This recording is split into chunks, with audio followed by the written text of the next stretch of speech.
Sir, एक तरफ तो देश के अंदर इस कदर साजिश हो रही है, दूसरी तरफ प्रधानमंत्री अमेरिका पहुंच गए हैं और डंका बज रहा है। पहली बार देश के इतिहास में, भारत के इतिहास में अमेरिकी राष्ट्रपति का स्टेट गेस्ट भारतीय प्रधानमंत्री होंगे। जो बाइडेन के लिए इस तरह के तीसरे गेस्ट पिछले 3.5 साल में हैं प्रधानमंत्री मोदी। जिस तरह से अमेरिका में मोदी के स्वागत की तैयारी हो रही है, प्रधान राष्ट्रपति ने खुद कहा कि हमारे यहाँ आपका इस कदर इंतजार हो रहा है, मुझे लग रहा है कि आपका हमें अब ऑटोग्राफ की जरूरत होगी। आप हमारे देश में हमसे ज्यादा लोकप्रिय हो गए हैं। चीन समेत पाकिस्तान की भी लंका लग गई है इस पर। और भारत में वो गैंग जो कह रहे थे कि मोदी की लोकप्रियता का ग्राफ गिर रहा है, वो हाथ मसल करके वो चिरकुट जो गंध मचाता है, जो नोएडा का लोकसभा सीट एक बिस्किट कंपनी के मालिक को दिलवा देने के नाम पर नौकरी कर रहा था और उसको पूरा बिस्किट चट कर गया, वो क्रांतिकारी, वो सनसनीबाज, इस सब गैंग की सबकी तबाही, सब बेचैन है। मतलब भारत में रह करके भारत द्रोही और भारत का दोनों पड़ोसी परेशान क्यों है प्रधानमंत्री मोदी की इस बढ़ते कद को लेकर के। नहीं, खैराती मनीष जी भीख मांग के पल रहे हैं, ये टुकड़ों पे पल रहे हैं। इनका 15-20 साल का इतिहास है ये। तो इनका कौन सा, नरेंद्र मोदी ने इनकी जमीन छीन ली है, खींच ली है। ये सिर्फ इसलिए केवल गरज बरस रहे हैं, आग उगल रहे हैं, जहर उगल रहे हैं, क्योंकि इनके आकाओं की इस समय नींद हराम है। वो चाहे चीन हो और चाहे पाकिस्तान। तो ये जो यहाँ पर हिंदुस्तान में उछल कूद कर रहे हैं, नाच गा रहे हैं, नरेंद्र मोदी के विरुद्ध, इस अमेरिकी यात्रा के विरुद्ध बड़े बड़े खर्रे लिख रहे हैं, ये इनके आकाओं ने इनको निर्देश दिया है कि इस यात्रा को किसी तरह असफल करो।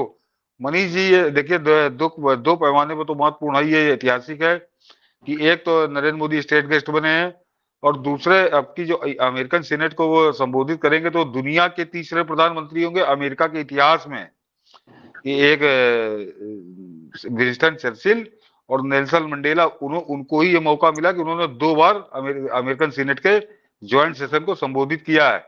तीसरे व्यक्ति नरेंद्र मोदी होने जा रहे हैं। अमेरिका के समझिए 200-250 साल का जो इतिहास है, तो ये एक ऐसी लकीर खींच के जा रहे हैं नरेंद्र मोदी, जो इनके मतलब इनकी रूह को आपी जा रही है, उसका जिक्र नहीं कर रहे, दुनिया भर की बातें कर रहे हैं। तो और चीन और पाकिस्तान की समझिए कि होश उड़े हुए हैं उनके बहुत बुरी तरीके से। क्योंकि चीन, देखिए पाकिस्तान का तो क्या है, पाकिस्तान पे तो वही है कि वो तो दूध फट जाए तो उसके बाद उसका क्या मट्ठा ही बनना है। वो फट के मट्ठा भी उसका फट चुका है, वो तो कोई भिखमंगा है, उसका कोई स्टेक वहां पे नहीं है। चीन का बड़ा स्टेक है, चीन का बड़ा स्टेक है। और पिछले 9 साल का जो परिवर्तन हुआ है देश में, वो किसी को दिख रहा हो ना दिख रहा हो, देश के दुश्मन चीन को दिखाई दे रहा है कि नरेंद्र मोदी क्या कर रहे हैं इस देश के साथ, उसको मालूम है। और अब की जो मनीष जी ये यात्रा है, तो जब जितने भी भारत के प्रधानमंत्रियों की यात्रा हुई, अटल जी की भी बड़ी बहुचर्चित यात्रा हुई थी सन 2000 में, उसके बाद ये मनमोहन गए थे जब एटॉमिक डील के बाद। लेकिन मनीष जी, ये यात्रा एक तरह से काया पलट करने वाली यात्रा है, और ईश्वर से हर भारतीय को मनाना चाहिए कि ये यात्रा सफल हो जिन उद्देश्यों के साथ हो रही है। मनीष जी, वहां के जो ज्वाइंट असिस्टेंट डिफेंस सेक्रेटरी है एली रेटनर, उन्होंने कहा कि भारत अमेरिका के संबंधों में यह यात्रा स्प्रिंग बोर्ड का काम करेगी। जरा समझिए, कह रहा है ये स्प्रिंग बोर्ड का काम करेगी। बहुत जबरदस्त उछाल आएगा इस यात्रा के बाद, क्योंकि जो समझौते होने जा रहे हैं और जो कुछ और चीजें हैं, कि उसके बाद ये बिल्कुल एक नया रूप सामने आएगा। और वो उसका मनीष जी, अभी यात्रा शुरू होने से पहले उसके संकेत मिल गए हैं। चीन की प्रतिक्रिया है, चीन ने कहा कि अमेरिका भारत को दीवार की तरह इस्तेमाल करना चाहता है, चीन मतलब सीधे सीधे चीन के लिए।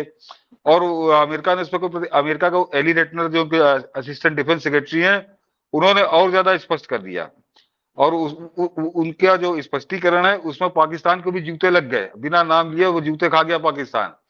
एली रेटनर ने कहा कि भारत एक ऐसा देश है जो अपनी सुरक्षा स्वयं करने में सक्षम है, और साथ ही साथ वो क्षेत्रीय जो सुरक्षा संबंधित जो समीकरण है उनको भी साधने में वो सक्षम है। तो ऐसा देश अमेरिका के लिए हितकारी है। अब इससे ज्यादा खुलकर क्या कहें, क्योंकि इससे पहले जिसको साध रहे थे वो भीख मांगा करता था। और आप आज ही शहबाज शरीफ का कहीं वो बोल रहा था, मैंने देखा टीवी पे, कि वो मेरे दोस्त तो बहुत अच्छे, साथ चीन ने उससे कहा है, क्या उन्होंने कहा कि दोस्त हमारे बहुत अच्छे हैं, लेकिन उन्होंने हमसे कहा तुम जब आते हो तो कर्जा लेने चले जाते हो। तो एक तरफ वो पाकिस्तान जिससे उसके दोस्त कह रहे हैं कि तुम जब आते हो तो कर्जा लेने चले आते हो। और दूसरी तरफ अमेरिका का असिस्टेंट डिफेंस सेक्रेटरी कह रहा है मोदी की यात्रा से एक दिन पहले कि भारत अपनी रक्षा करने में पूरी तरह सक्षम है, और साथ ही साथ वो जो क्षेत्रीय समीकरण है सुरक्षा संबंधी, उनको भी साधने में वो समीकरण है, तो भारत अमेरिका के लिए बहुत हितकारी है। तो आप समझ लीजिए कि इस यात्रा के क्या परिणाम निकलने वाले हैं। और क्योंकि एक तरफा ने इधर एली रेटनर का बयान और उधर पाकिस्तान चीन का बयान, तो चीन भी कह रहा है कि भारत को दीवार की तरह, तो दीवार की तरह उसी को तो इस्तेमाल करता है ना कोई मजबूत देश, जब मजबूत हो, यानी भारत मजबूत है तभी तो उसको दीवार की तरह वो इस्तेमाल कर रहा है। तो ये क्या परिणाम इस यात्रा का, वो अभी 4-5 दिन बाद समझ में आ जाएंगे। दूसरा मनीष जी, अभी एक और जो अमेरिका चीन को आग लगी हुई है कि वो 31 ड्रोन का सौदा वो फाइनल है मेरे ख्याल से, इसमें उसको दस्तखती होने हैं।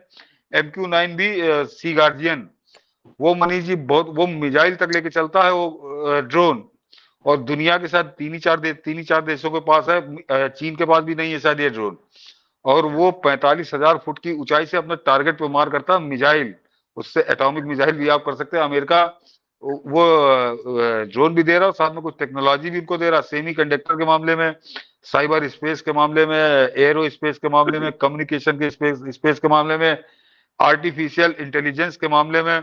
मतलब एक बहुत बड़ी डील जो है इन 2-3 दिन के यात्रा में होगी, और वो काया पलट करने वाली होगी भारत की। और चीन को इसीलिए आग लगी हुई है मनीष जी।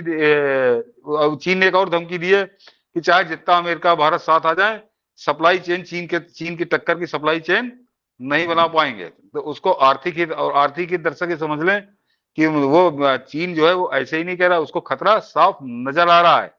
और एक आंकड़ा बता देता हूं, उसके बाद आप लोग समझ जाएंगे कि चीन को डर क्यों लग रहा है। मनीष जी, जो 2013-14 में जब कांग्रेस छोड़ के गई थी, तब भारत का जो एक्सपोर्ट बिल जो था वो 465.99 बिलियन डॉलर था, 465.9 बिलियन डॉलर। आज की तारीख में नरेंद्र मोदी ने उसमें 304 बिलियन 304 बिलियन डॉलर की वृद्धि की है। आज वो 770.18 बिलियन है, 770.18 बिलियन डॉलर है। ये 65 जितना 67 साल में ये लेके आए थे, उसका 65% केवल 9 साल में है, अभी 9वें साल में है। तो ये चीन देख रहा है, ये एक्सपोर्ट जो बढ़ रहा है, ये किसकी मार्केट कैप्चर कर रहा है? हिंदुस्तान। ये उसी चीन को चोट पहुंच रही है। और जिस समय कम्युनिकेशन, आर्टिफिशियल इंटेलिजेंस, सेमीकंडक्टर, इस पर जिस समय अमेरिका के साथ गठबंधनों के आगे काम होगा, तो अगले 5 साल तो मनीष जी बड़े निर्णायक होंगे। भारत पनपेगा, चीन की तबाही की कहानी लिखेगा। वो बिजनेस ही कर रहा है तो वो फिर भी। भारत में चीनी चमचे क्या करेंगे जो? हाँ, नहीं नहीं, ये तो अभी से तिलमिलाने बिलबिलाने लगे। ये इसीलिए इनको आग लगी हुई है, ये इसीलिए चिल्ला रहे हैं कि किसी तरह डिस्टर्ब करो। इसीलिए वो 10 दिन जाके वहां मंडरा रहा था, पिशाच की तरह गायब हो गया। उसके बाद अभी तक उसकी पार्टी वालों को नहीं मालूम कि है कहाँ, बैंकॉक में है कि सिंगापुर में है कि इंग्लैंड में है, या कहीं और अय्यासी कर रहा है, किसी को नहीं मालूम। वो गायब हो गया अमेरिका से 10 दिन मंडराने के बाद। अभी तो वो क्या उसने जहर वहां पे बोया है, वो अगले 3-4 दिन में सामने आएगा। लेकिन ये समझ लीजिए कि वो उसकी भी ड्यूटी ही लगाई गई थी मनीष जी, क्योंकि मैंने उस दिन भी कहा था कि वो ये 10 दिन महत्वपूर्ण जो पॉइंट है है सर। उसकी भी ड्यूटी है चीन। और अब वो चीन की बयानबाजी से साफ समझ में आ रहा है कि चीन ने लगाया था कि जाओ किसी तरह इसको इस यात्रा को असफल करो। हर हिंदुस्तानी को कम से कम इस यात्रा का बड़ा गंभीरता से पढ़ना चाहिए, इसकी खबरों को, और इसका अध्ययन करना चाहिए। क्योंकि ये वास्तव में, मैंने कहा ना कि वहां के डिफेंस सेक्रेटरी ने कहा कि ये स्प्रिंग बोर्ड का काम करने जा रही है ये यात्रा। तो एक भारत के लिए अच्छी खबर है। और ये यात्रा जो है भारत के लिए कोई नहीं, बहुत शुभ संदेश छोड़ के जाएगी। तो इसका सबको इंतजार हो। देश के जो दुश्मन है वो इसीलिए तिलमिला बिलमिला रहे हैं। नहीं, आपको क्या लगता है कि जो सिग्नेचर कांग्रेस पार्टी और चीनी कम्युनिस्ट पार्टी के बीच समझौता था, यदि चीन का कद इस कदर कमजोर होगा तो निश्चित रूप से राहुल गांधी या कांग्रेस पार्टी को तो कुछ न कुछ एजेंडा चलाना पड़ेगा, इनके चमचों को कुछ न कुछ तो एजेंडा चलाना पड़ेगा। तो आने वाले दिनों में तो ये और कुछ न कुछ ऐसा कुछ कांड होने की संभावना है जो राहुल गांधी अब तक बाहर से नहीं आए हैं। नहीं, तो इसीलिए तो मनीष जी ने कहा ना, उसी समझौता जो आप 2008 की बात कर रहे हैं, उसी समझौते के तहत ये 10 दिन वहां मंडराया था अमेरिका में जाके। उस दिन मैंने कहा था कि इसने एक दिन भी, एक जगह भी इसने भारत की तारीफ नहीं की। ये सिर्फ भारत पे कीचड़ उछालता रहा ताकि वहां के जो इंडस्ट्रियल जायंट्स हैं वो उनका इस भारत की तरफ से मोहभंग हो, या भारत को वो दूसरी निगाह से देखना शुरू करे कि यहाँ पे तानाशाही है, मोदी तानाशाह है, अल्पसंख्यकों के साथ अत्याचार हो रहे हैं, डेमोक्रेसी मर गई है। वो हर तरह का नकारात्मक प्रचार भाड़ों की तरह, चीन के बाण की तरह अमेरिका में कर रहा था, लेकिन फिलहाल उसका कोई असर है नहीं, क्योंकि अभी जो टेलीविजन पे मैं देख रहा हूँ तो अद्भुत उत्साह है वहां पे जो भारतीय हैं अपने एनआरआई उनमें, और अमेरिका के जो बयान आ रहे हैं, जो एक्सपर्ट आ रहे हैं टेलीविजन पे, उनको समझ में आ गया कि ये मतलब वहां पे जाके जंगल में नाचा मोर बन के, लेकिन इसको किसी ने देखा नहीं, और वहां पे जो है अद्भुत होने जा रहा है इसका परिणाम।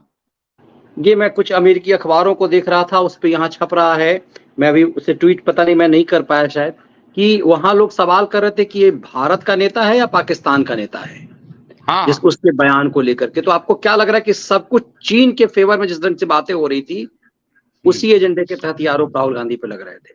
हाँ मनीष, सब प्री प्लान था। अब तो चीन की तिलमिलाहट सामने आ गई ना, चीन की तिलमिलाहट सामने आ गई, और उसके साथ ढोल के साथ मंजीरा बजाओ। पाकिस्तान का प्रधानमंत्री कह रहा है कि जो जिस तरह से यात्रा होने जा रही है, तो पाकिस्तान को कुछ कड़े निर्णय लेने पड़ेंगे। अरे तुम्हारी हैसियत है क्या, क्या कड़े निर्णय ले लो? क्या अमेरिका पे हमला कर दोगे क्या? अफगानिस्तान से लड़ नहीं पा रहे हो, अफगानिस्तान नॉर्थ वेस्ट फ्रंटियर जो उनका इलाका है, वहां रोज 2-4 सैनिक मार रहा है। तो मगर उसको क्योंकि चीन के पक्ष में बोलना था, तो चीन और पाकिस्तान की जो तिलमिलाहट है वो बहुत स्पष्ट बता रही है कि उन्होंने ही ड्यूटी लगाई थी। जब उन्होंने देखा कि अब ये असफल हो गया है, तो चीन को खुलकर सामने आना पड़ा, खुलकर बयानबाजी करनी पड़ी। बिल्कुल सर। और यदि जब अभी जो 2 दिन की तस्वीर आनी है, वो तस्वीर जब आएगी, जब स्टेट गेस्ट होंगे प्रधानमंत्री मोदी, जब इतिहास इस बात को लेकर के रचेगा कि नेल्सन मंडेला और चर्चिल के बाद सबसे सम्मानित नेता इतिहास के मोदी हुए, उसके बाद फिर ये साजिश कैसे करेंगे? और दूसरी चीज सर, अयोध्या नहीं में नहीं राम मनीष जी, मंदिर। हाँ नहीं, मैं बता दूं कि अभी 2024 में जिताइए, फिर दुनिया में अकेले ही होंगे, क्योंकि विंस्टन चर्चिल और नेल्सन मंडेला भी 2 ही बार संयुक्त सत्र को संबोधित किया है। और 24 में जब आप जिता देंगे, तो 2024 से 29 के बीच में नरेंद्र मोदी तीसरी बार करेंगे, और अमेरिका के इतिहास में 250 साल के इतिहास में अकेले आदमी होंगे। तो ये इतिहास आपको बनवाना 2024 में।